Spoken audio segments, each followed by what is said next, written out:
আমরা অনেক সময় অবসরকে কাজে লাগাই না, কিন্তু যখন খুব বেশি ব্যস্ত হয়ে পড়ি তখন আমাদের মাথায় আসে, হায় রে অবসর যদি কাজে লাগাইতাম, অবসরে পরীক্ষার পরে 3 মাসে যদি পড়তাম আজকে ইউনিভার্সিটিতে চান্স পাইতাম, ঠিক কিনা? এজন্য যুবক ছেলেরা অবসর নষ্ট করা যাবে না, এগুলোর কাজে লাগাতে হবে। চিন্তা করবেন না, কষ্টের পরেই আছে সুখ, দুঃখের পরেই আছে আনন্দ, ঠিক কিনা?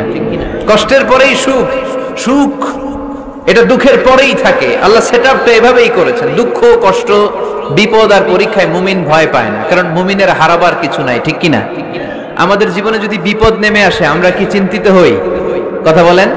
আমরা তখন সবর করি, কি করি? আর সবরের সওয়াব আছে না নাই? কারণ মুমিন জানে রাত যত গভীর হয় অন্ধকার তমানিসা বেদ করে সুবহে সাদিক হয়। মুমিন জানে গর্ভবতী নারীর পেটের যন্ত্রণা যত বাড়তে থাকে নতুন মেহমান আগমনের সময় ঘনাতে থাকে, ঠিক কিনা? মুমিন জানে মুমিনের উপর বিপদ কষ্ট যত বাড়তে থাকে সুখের সময় ঘনাতে থাকে, কাছে আসতে থাকে। চিল্লায় বলেন ঠিক কিনা?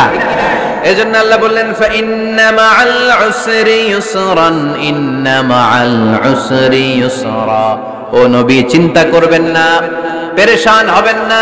মাক্কি জীবনে আপনার দুঃখ কষ্ট, কিন্তু কিছুদিন পরেই মাদানী জীবনে আপনার জীবনে সুখ নামিয়ে দিবে কে?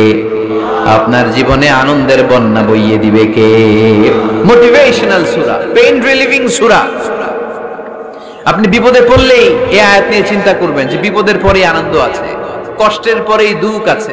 সমস্যা যেমনি আছে সমস্যার সমাধানও, কথা বলেন, সমস্যা যদি থাকে ওইটার সমাধান আছে না নাই?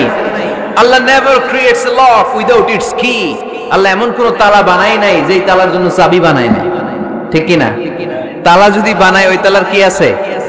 সমস্যা যদি থাকে ওইটার কি আছে? এজন্য কষ্টের পরে আনন্দ, দুঃখের পরে সুখ, চিন্তা করার সুযোগ নাই। সবশেষ আল্লাহ গাইডলাইন দিলেন। প্রথম গাইডলাইন ফাইদা ফারাগতা ফানসাব ওয়া ইলা রাব্বিকা ফারগাব। ফাইদা ফারাগতা ফানসাব। হে নবী, যখন আপনি দাওয়াতি কাজ করে করে, রাষ্ট্রীয় কাজ করে করে একটু ফুরসাত পাবেন, অবসর পাবেন, ফানসাব ফিল ইবাদা, আপনি একটু ইবাদতে মশগুল হয়ে যান, আপনি একটু দোয়ায় মশগুল হয়ে যান। ওয়া ইলা রাব্বিকা ফারগাব, আর আপনার রবের দিকে মনোনিবেশ করুন। ব্যথা যদি পান, কষ্ট যদি পান, আমারে বলেন, অন্যরে বলেন না।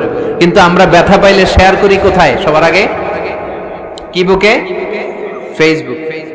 কষ্ট পেয়েছি, দুঃখ পেয়েছি, কোথায় শেয়ার করি? কেউ যদি আমারে কষ্ট দেয় আমি বদলা নিতে চাই, ঠিক কি না?